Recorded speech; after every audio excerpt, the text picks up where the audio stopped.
Next is Poetry on Mothers by Aubrey Bird.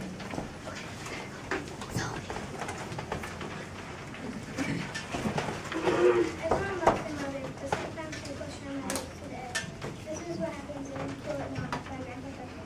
I hate it when Mom blows a full. Her eyes bug out and starts to drool. She grabs her hair, pulls out some hair. Does foot hops and down his hair. Then she starts that eerie squeaking as she does a cartwheel off the ceiling. It's scary when the cry commences. And she completely lost herself. She slowly slips into a trance and does that spooky travel dance. She bounces through the kitchen door and loudly flops down to the floor. She rises up when she is able, shouts and crawls onto the table. She quiets down and begs and howls, but I still won't eat those breakfast sprouts. Sometimes we forget just how much our mothers do for us. Judge Greener takes a moment to tell us some of their jobs in mothering. A mother has so many things to do, from washing, ironing, cleaning, to tying a shoe. When they forget to wash their faces clean and their clothes are the muddiest you've ever seen. Their gray clothes and scrubs them like now, of course, that's what a mother would do. It becomes the doctor or the nurse when they are ill, applying a bandage or giving them a pill. Who becomes a detective, finding a toy or a book, the missing thing, she must look and look. Who becomes a listener, who is a broken heart, through every accomplishment that a child makes. Who scolds their children when they are naughty, or reminds them of God when they are too haughty. Who tends their family with love and patience too.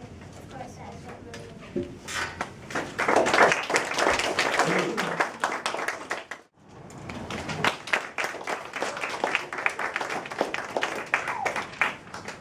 Prose speaking Miss Nelson is Missing by Tess Donnelly.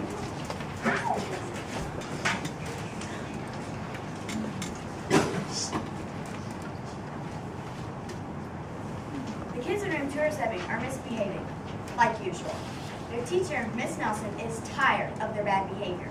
Let's see what happens when Miss Nelson disappears and they have Viola Swamp. Let's find out if they'll change their ways in Miss Nelson is Missing by Harry Aller. The kids in room 207 are misbehaving. Again. Spitballs stuck to the ceiling, paper planes whizzed through the air. They were the worst behaved class in the whole school. Now, settle down, said Miss Nelson in a sweet voice, but the class would not settle down. They whispered and giggled, they squirmed and made faces, and they always refused to do their lessons.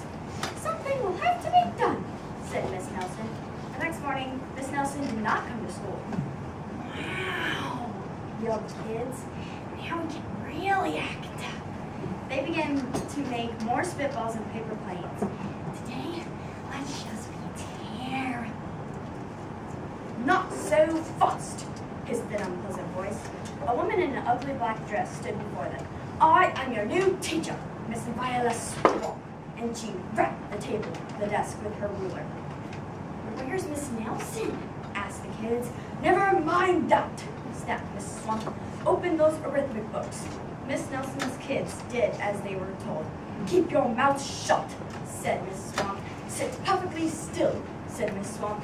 And if you misbehave, you'll be sorry, said Miss Swamp. The kids in room 207 had never worked so hard. Days went by, and there was no sign of Miss Nelson. The kids missed Miss Nelson. Maybe we should try to find her, they said. Some of them went to the police. Detective McSmog was assigned to the case. He listened to their story. He scratched his chin. He said, I think Miss Nelson is missing. Detective McSmog would not be much help. Other kids went to Miss Nelson's house. The shades were tightly drawn and no one answered the door. In fact, the only person they did see was the wicked Miss Viola Swamp coming up the street. If she sees us, she'll give us more homework. They got away just in time. The kids in room 207 became very discouraged. It seemed that Miss Nelson was never coming back, and they would be stuck with Miss Viola Swamp forever. They heard footsteps in the hall. Here comes the witch, they whispered. Hello, children, someone said in a sweet voice. It was Miss Nelson. Did you miss me? She asked. We certainly did, cried all the kids. Where were you? That's my little secret, said Miss Nelson. Miss Nelson noticed that during story hour, no one was rude or silly. What about this lovely change? She asked. Well, that's our little secret, said the kids. Back home, Miss Nelson took up her coat and hung it right next to an ugly black dress. I'll never tell, she said to herself with a smile.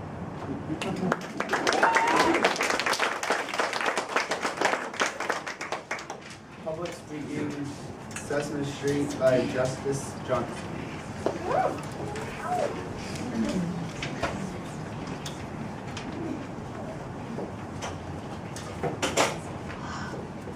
Can you tell me how to get to Sesame Street? Probably heard this song.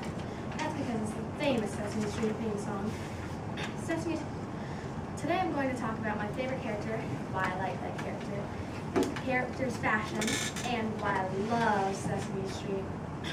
You may think my favorite character is Big Bird, but he's a little too creepy. I mean, my mom used to watch him. He's pretty old, and he still lives in a nest. My favorite character is probably Cookie Monster.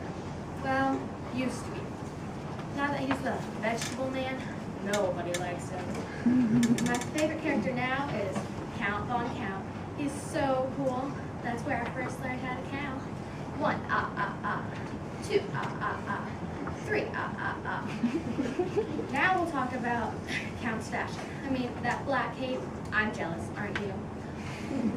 Count is a fashionista. His perfect purple complexion. Another character with great style is Oscar the Grouch. That tin trash can is so in right now. And that moldy and banana peel that is always hanging out of the can. Wow, I know fashion and he has it. Next I'll tell you why I love the show so much. Well, you know how much I love the characters and their style, but you don't know the biggest reason I love Sesame Street. It's because the characters are my homies from the street.